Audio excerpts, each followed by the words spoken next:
Que as bênçãos de Deus, nosso Pai, de Jesus, nosso Mestre, esteja no coração de todos os nossos irmãos e irmãs, da obra Livro da Esperança, psicografado por Chico Xavier, de autoria de Emmanuel.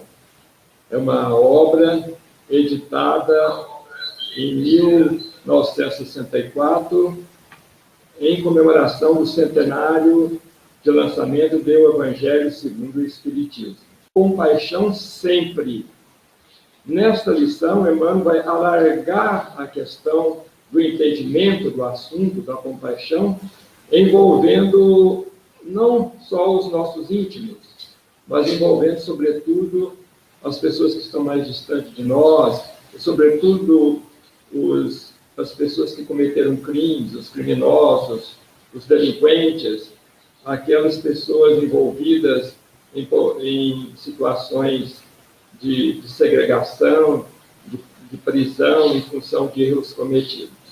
É do Evangelho de Lucas, capítulo 6, versículo 37, em que ele coloca a fala de Jesus, a seguinte fala de Jesus: não julgueis e não sereis julgados, não condeneis e não sereis condenados, soltai e soltar-vos-ão.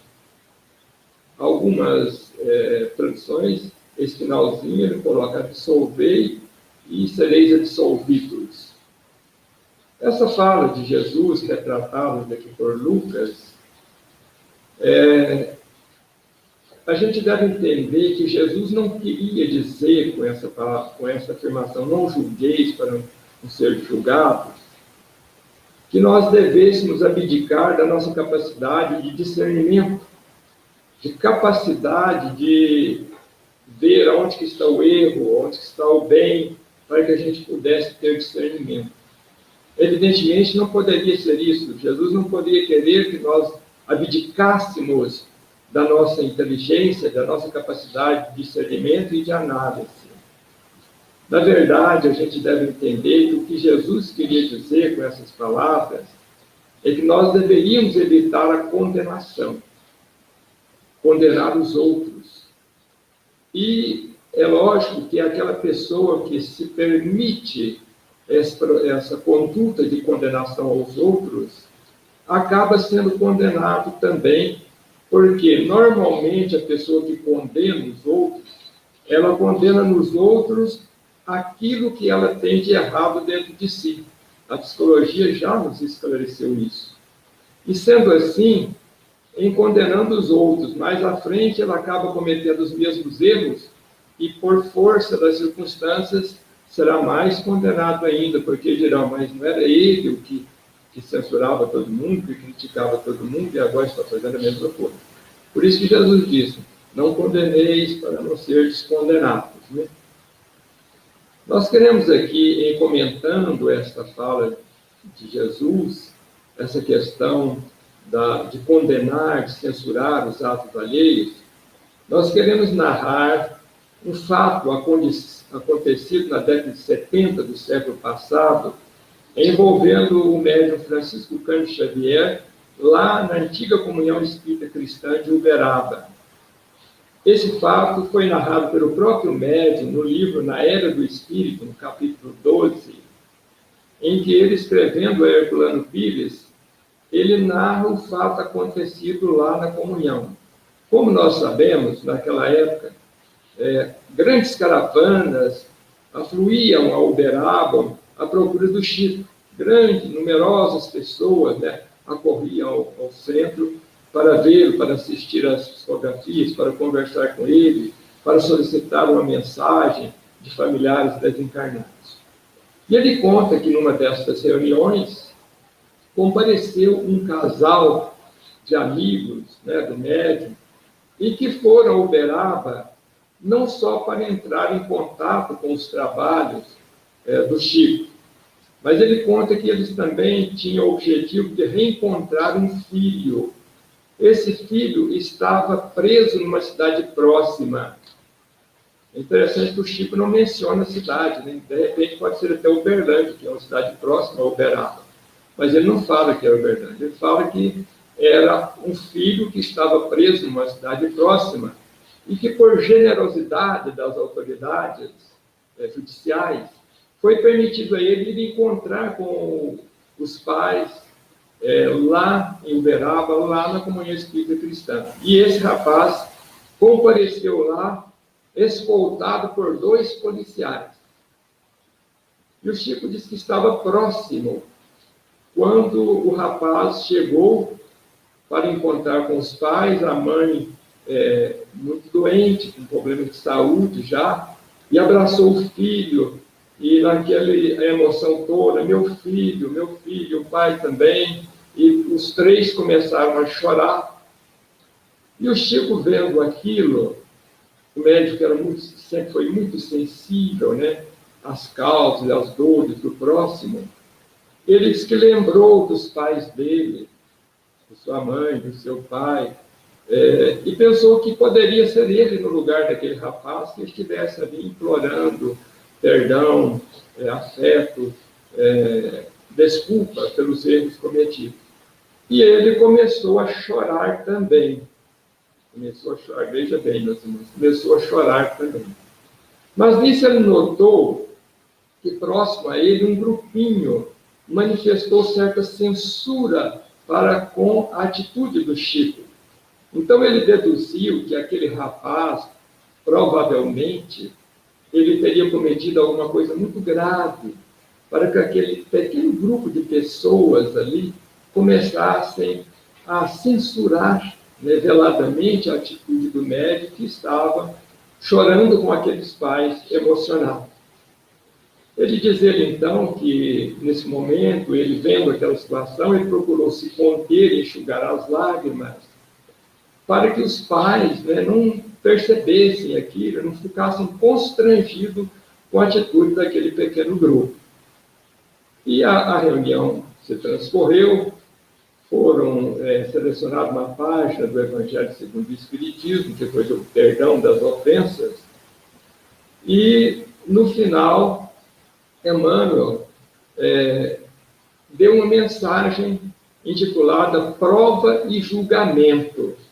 E eu selecionei uns pequenos trechos dessa mensagem, porque elas estão diretamente ligadas ao tema da noite, que é compaixão sempre, compaixão para com todos, compaixão sobretudo para as pessoas em erros mais graves.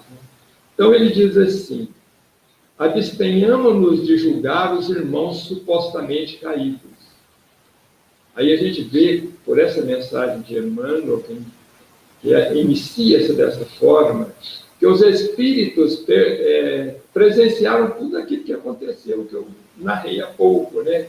Os pais, a emoção, o Chico, o choro dos pais, e também a manifestação de censura por parte de algumas poucas pessoas.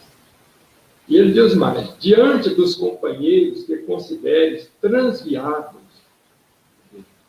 em erro, transviados nos caminhos da vida, auxilia-os quanto possa, ajuda-os quanto possa, estiver ao seu alcance.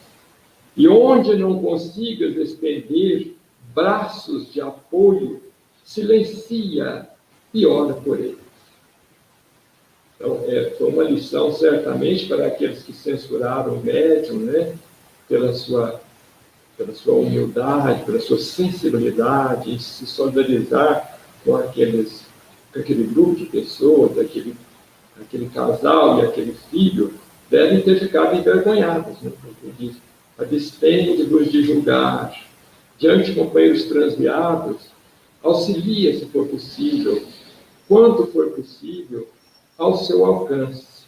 E se não puderes fazer nada, se não conseguires estender braços de apoio, silencia, cala-te e ora por eles. E diz ele mais: todos nós somos alunos na grande escola da vida. Os irmãos apontados à apreciação dos juros públicos são companheiros em prova. Era o caso daquele moço que estava preso, compareceu ali, escoltado por 2 policiais, certamente teria sido julgado, condenado à prisão, à segregação, Então, ele diz, todos somos alunos na grande escola da vida. Hoje será o dia deles. Entretanto, é possível que amanhã o nosso também venha a chegar. Ou seja, quem está neste mundo não pode achar que está isento de cometer erros, de se ver numa situação difícil. Porque a nossa condição, de todos nós que estamos neste mundo, é de espíritos imperfeitos, de espíritos que, se não erramos nessa vida, ou consigamos vencer a nossa jornada nessa encarnação sem maiores erros, na maioria das vezes, em vidas passadas, às vezes a gente cometeu erros muito mais graves do que esse próprio moço que o Chico conta a história. No livro Palavras de Vida Eterna, Emmanuel diz mais sobre esse assunto. Distribui, portanto, a paciência e a bondade com todos aqueles que se enganaram sob a neblina do erro, sobre o escuro do erro, né? Sob a sombra do erro, para que te não faltem a paciência e a bondade do irmão a que te arrimarás, a quem te socorrerás amanhã, no dia em que a sombra nos ameaçar o campo das horas. Ou seja, haja com paciência, seja paciente, seja bondoso, seja compassivo, seja misericordioso, seja indulgente para com aqueles que estão em erros graves, né, que caíram nas sombras do erro, porque amanhã nós vamos precisar, talvez, da paciência e de bondade de alguma criatura, de algum irmão, quando os nossos pés também estiverem caminhando em situações difíceis que, às vezes, a gente pensa que não vai acontecer e pode acontecer, né?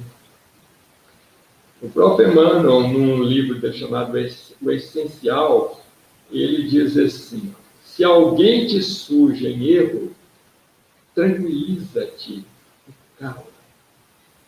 Não sabes o princípio dos fatos que registram. Nós não sabemos o móvel das ações. Nós não sabemos o que está por trás daquele sofrimento, daquele erro, daquela queda que a pessoa está envolvida. A gente não sabe as razões do pretérito, não sabe por onde aquela criatura, os sofrimentos que ela passou, os problemas familiares que ele teve, as decepções que ele teve, os sofrimentos que ele já passou, né? Quanta dor na criatura antes de haver caído. Ou seja, às vezes houve grande resistência por parte dessas pessoas caídas, né, ante as tentações, as tendências negativas, as tentações do meio em que ele viveu, o sofrimento, as desditas, para que ele venha a se ver naquela situação. Se vês a falta alheia, usa a misericórdia. Então, a gente tem o discernimento para ver o que é certo e o que é errado, né? Pelo menos relativamente. Então, a gente deve usar, então, de misericórdia, de compaixão.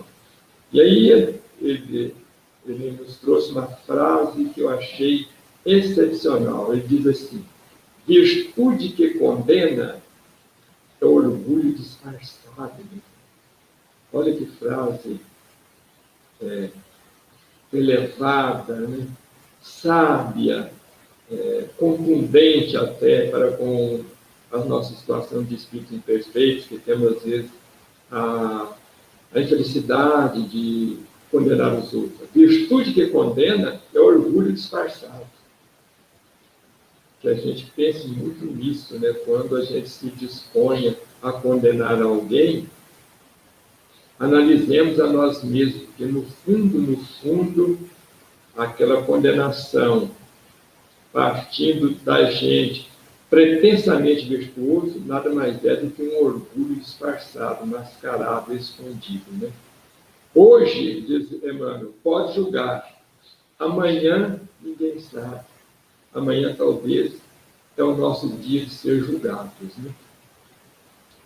A segunda epígrafe da lição de hoje, extraída do Evangelho segundo o Espiritismo, no capítulo 12, item 10, do capítulo Amai os vossos inimigos, né? Emmanuel selecionou a seguinte frase: não esqueçais, meus queridos filhos, que o amor aproxima de Deus a criatura e o ódio a distancia dele. O amor nos aproxima de Deus e o ódio nos faz distantes de Deus. Né?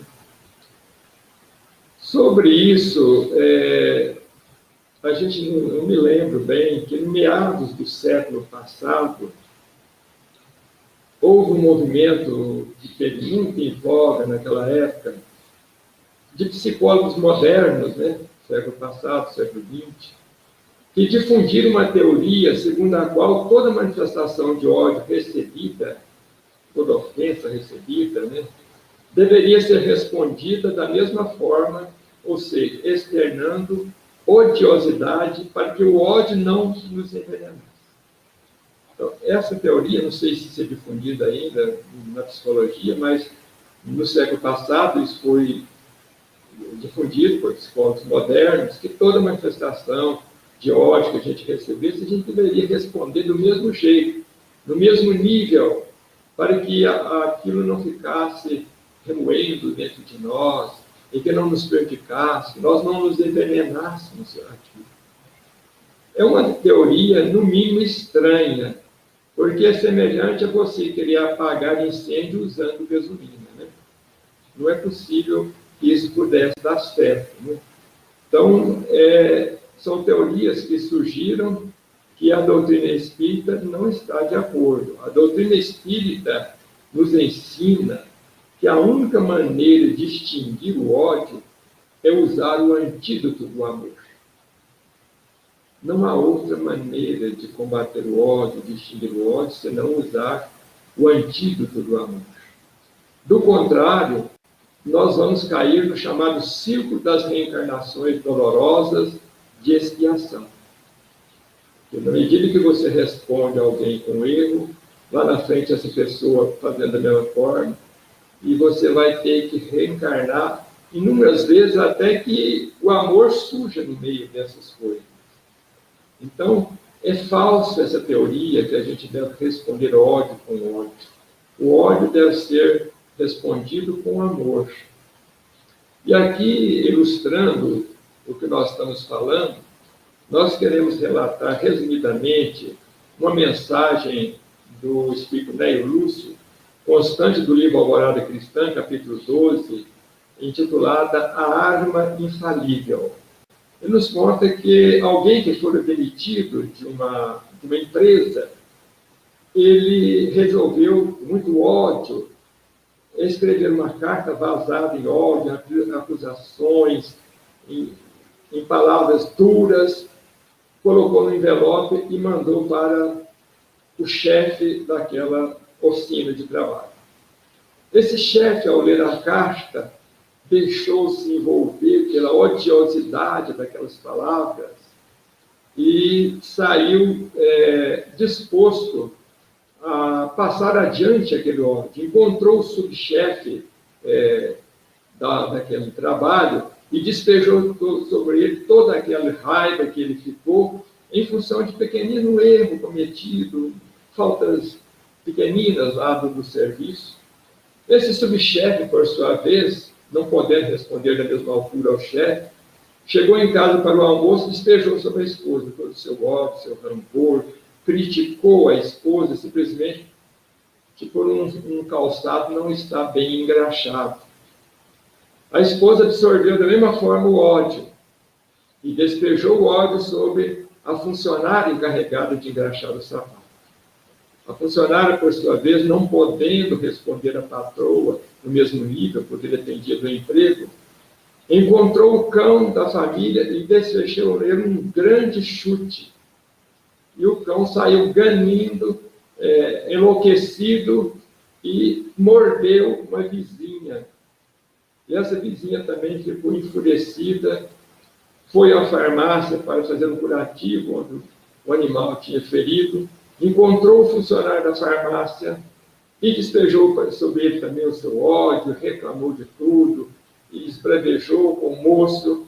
O moço respondeu também nas mesmas palavras. E mais à tarde o moço chega em casa e encontra a mãezinha que estava ali preparando o jantar. E despeja sobre ela todo também aquele ódio, aquele rancor, aquela sua decepção. E dizia, o culpado de eu estar nesse jeito é a senhora. A mãe, porém, que era um espírito mais equilibrado, observou aquilo com tranquilidade, pegou as mãos do filho. Oh, meu filho, eu sei que você está sofrendo muito, eu sei que você tem se sacrificado muito por mim, eu reconheço isso, mas tenhamos paciência, pensemos em Jesus, tudo passa, meu filho. E abraçou o filho. O filho, sentindo toda aquela amorosidade da mãe, começou a chorar, pediu desculpas à mãe pelo seu destempero, e a mãe ali se envolveram, os dois juntos, jantaram, fizeram uma oração a Jesus de agradecimento e tudo terminou bem. Ou seja, o veneno do ódio andou por todos esses caminhos até que encontrou um coração amoroso que pôde, então, extinguir, vamos dizer assim, o veneno do ódio. Então, por isso que eu conto essa história para ilustrar o ensino da doutrina espírita que nos tem dito desde o século XIX, que o maior antídoto para combater o ódio é sempre o do amor. Então, é a questão do amar os nossos inimigos, né? Aquilo que a gente explanou na vez passada. O ódio, diz Herculano Pires, no livro Astronautas do Além, é o ácido corrosivo da inferioridade espiritual. O homem que odeia se animaliza, rebaixa-se ao nível das feras.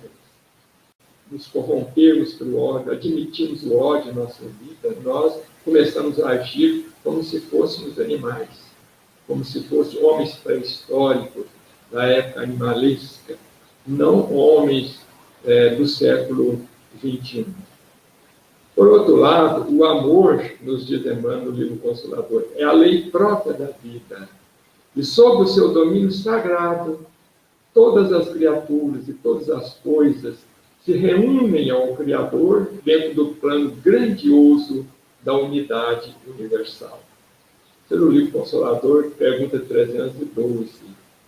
Então, é mais uma fala que vem corroborando as teses kardecistas, né, do amor aos inimigos, em que Emmanuel nos fala do amor dessa forma, que ele é a própria lei da vida. A lei da vida não é do ódio. O ódio é o amor que às vezes adoeceu. Todo ódio cederá lugar um dia ao amor. É sobre o domínio sagrado do amor que todos nós conseguiremos erguer-nos da condição mínima de espíritos imperfeitos de um mundo de provas e expiações para aspirarmos a planos mais superiores dentro do universo. Então, Emmanuel começa dizendo assim: perante o companheiro que te parece malfeitor, silencia e ampara sempre.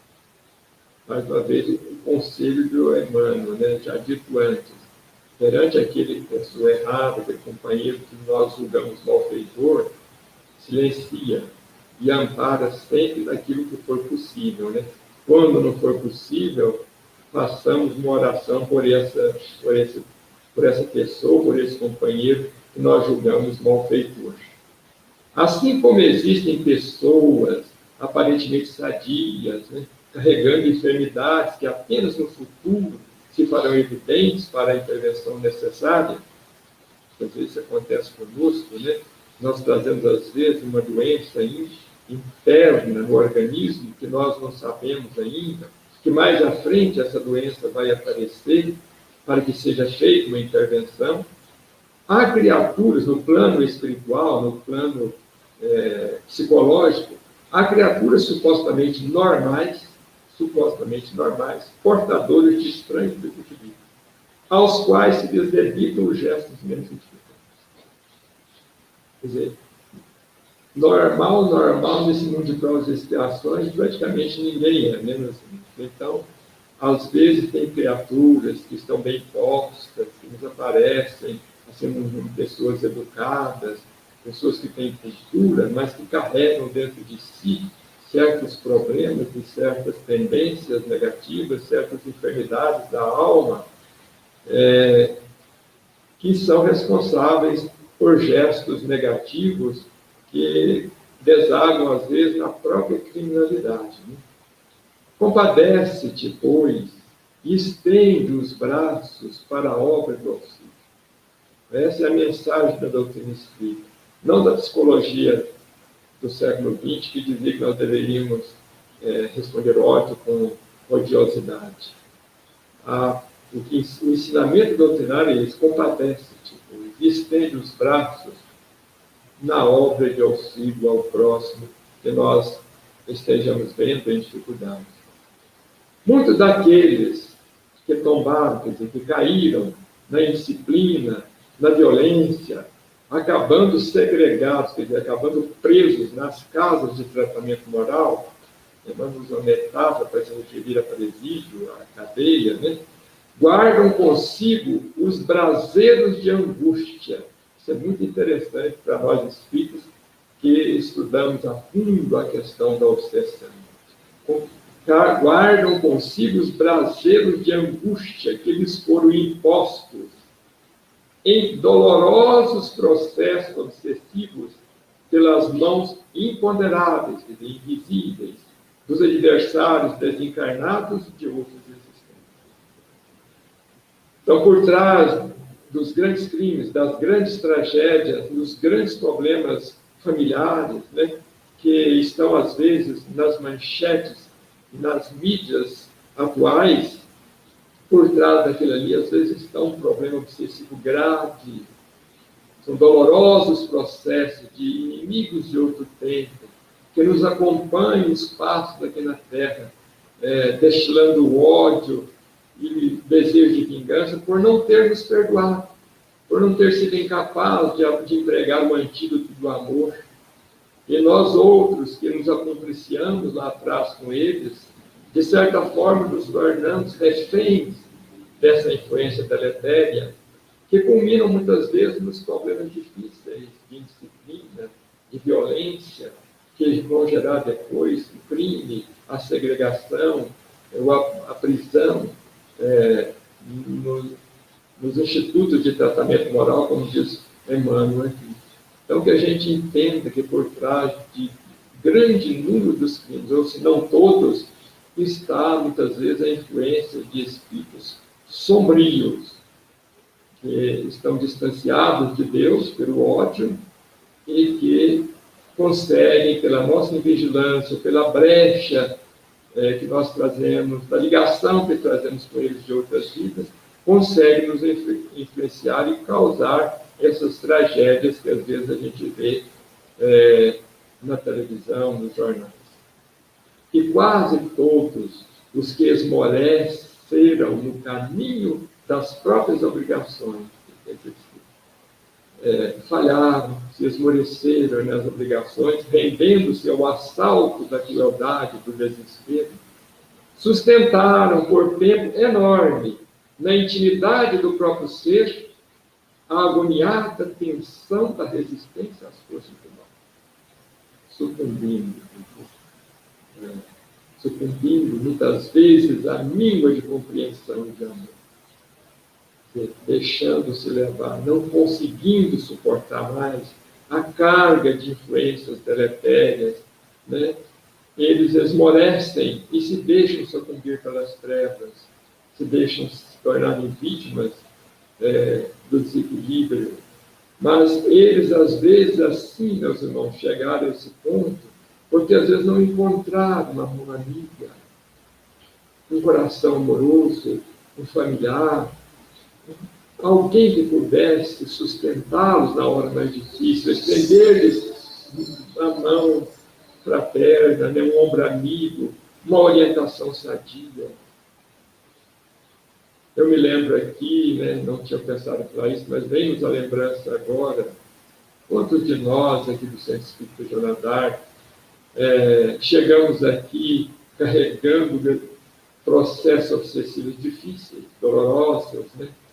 E encontramos na pessoa do Sr. Miguel Domingos de Oliveira, antigo presidente desta casa, homem de grande amorosidade, humildade e carinho, o amparo, a mão amiga, o ombro amigo, com o qual muitos de nós, né, podemos nos recompor e enveredarmos pelo caminho certo, acolhendo os princípios doutrinários do Espiritismo em nossas vidas, para que pudéssemos superar aquele momento difícil. Né?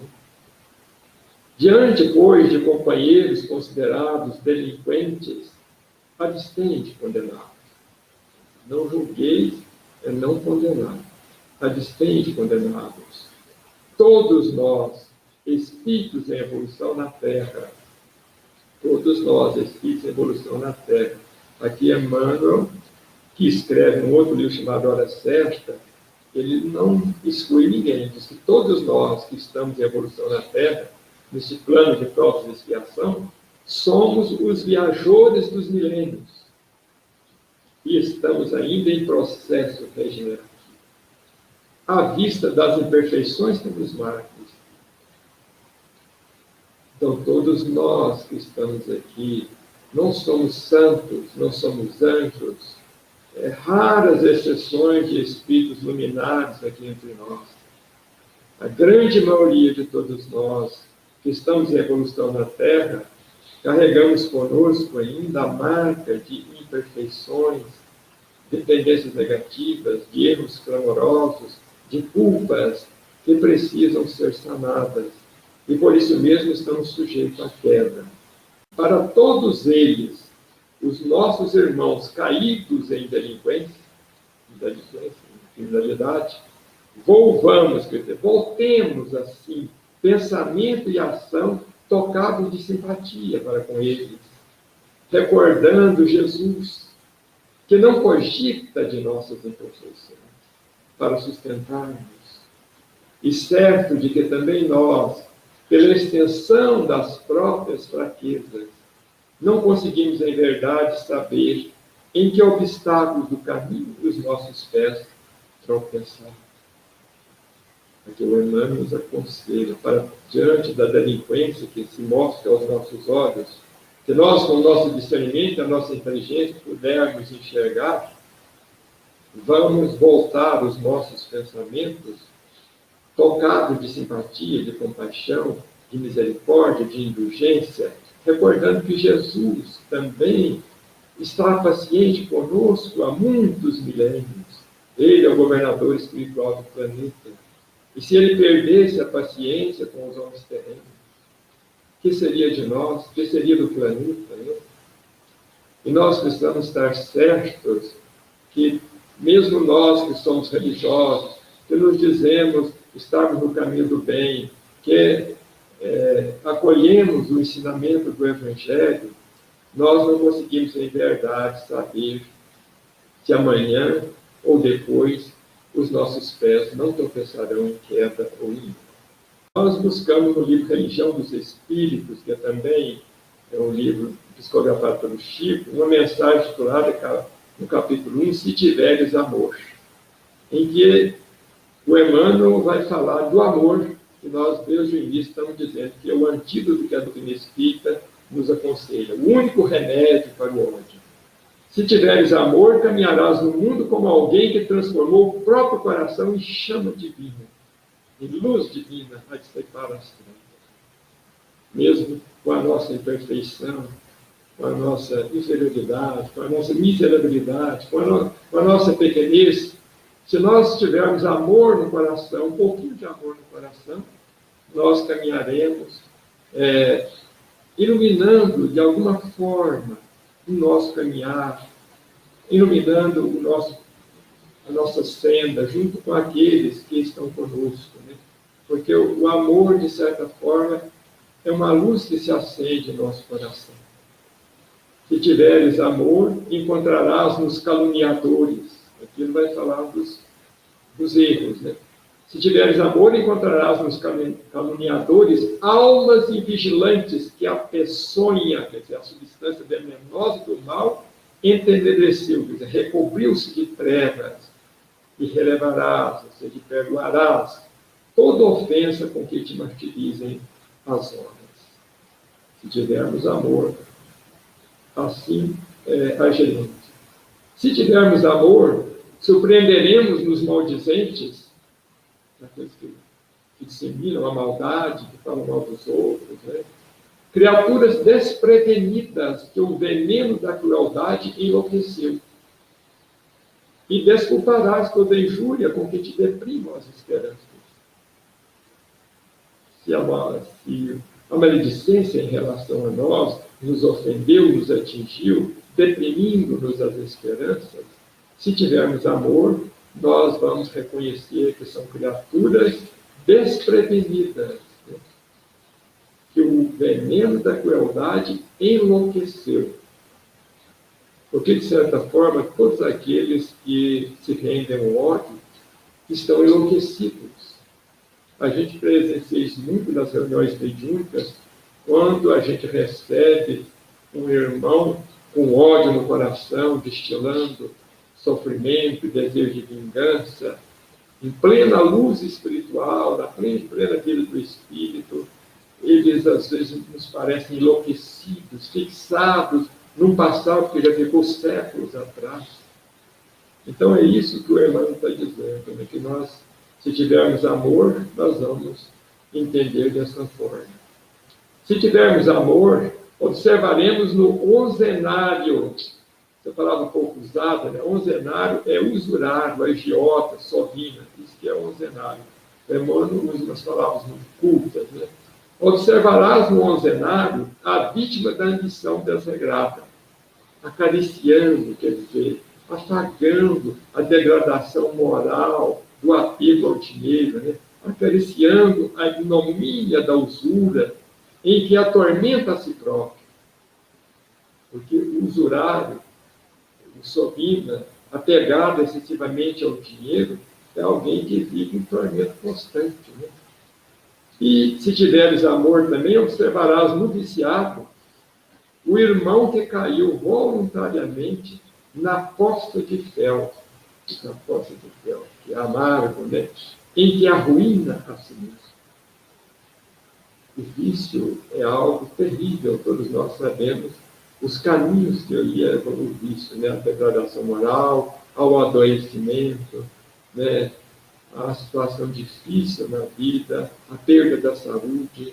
Então, se nós tivermos amor, nós vamos entender no viciado não alguém que deve ser censurado, criticado, condenado, mas alguém que, infelizmente, se rendeu, né, ao vício e está arruinando a si próprio.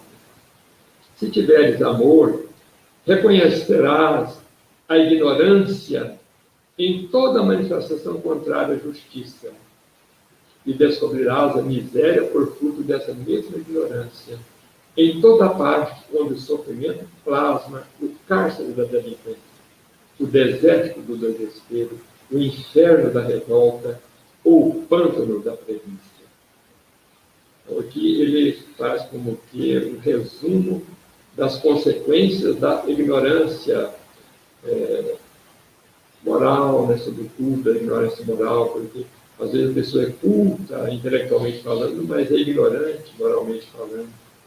Então ele se permite, né, a revolta, com que ele acaba envolvendo-se nos atos errôneos, né, caindo no cárcere da delinquência, na prisão da delinquência. Quantas pessoas que às vezes têm uma certa cultura, tiveram uma certa formação, e mesmo assim se permitem se resvalar para o crime, para o erro, né? Então, são pessoas revoltadas, que caem no deserto do desespero, que caem no inferno da revolta, ou que se rendem ao pântano da preguiça. Eles não querem trabalhar e, não podendo ter aquilo que eles anseiam, né, que eles veem os outros terem porque trabalharam, eles às vezes escolhem o caminho da delinquência, por exemplo, do roubo, para levarem adiante os seus projetos infelizes. Se tiveres amor, saberás assim cultivar o bem a cada instante, para vencer o mal a cada hora. Olha que frase bela de Emmanuel. Se tiveres amor, saberás cultivar o bem a cada instante, para vencer o mal a cada hora. Muito, muito bonita esta frase. O Emmanuel é muito sábio, sabe demais colocar os seus pensamentos. A gente fica admirado pela cultura e a sabedoria deste espírito. Se nós tivermos amor, seremos capazes de cultivar o bem a todo momento para vencer o mal a toda hora. E perceberás, então, como Cristo fustigado na cruz, crucificado, que os teus mais acirrados perseguidores são apenas crianças de curto entendimento. Curto entendimento, pouco entendimento espiritual, né? E de sensibilidade enfermiça, corações doentes, almas doentes, espíritos doentes, que é preciso compreender e ajudar, perdoar e servir sempre, para que a glória do amor puro, mais uma vez o amor, antídoto do ódio, para que a glória do amor puro, ainda mesmo no suplício da morte, como aconteceu com Jesus, nos erga o Espírito imperecível, a bênção da vida eterna. Frase também maravilhosa do Emmanuel, em que ele enaltece a importância do perdoar e do servir, do reconhecer nos perseguidores crianças de curto entendimento e sensibilidade enfermiça. Nós sabemos o que Jesus disse na cruz: Pai, perdoa-lhes, porque não sabem o que fazem. Naquela hora, né, Jesus nos dava esse grande exemplo, nos ensinando a viver e a perdoar aqueles que, porventura, possam cometer em relação a nós algum tipo de agressividade.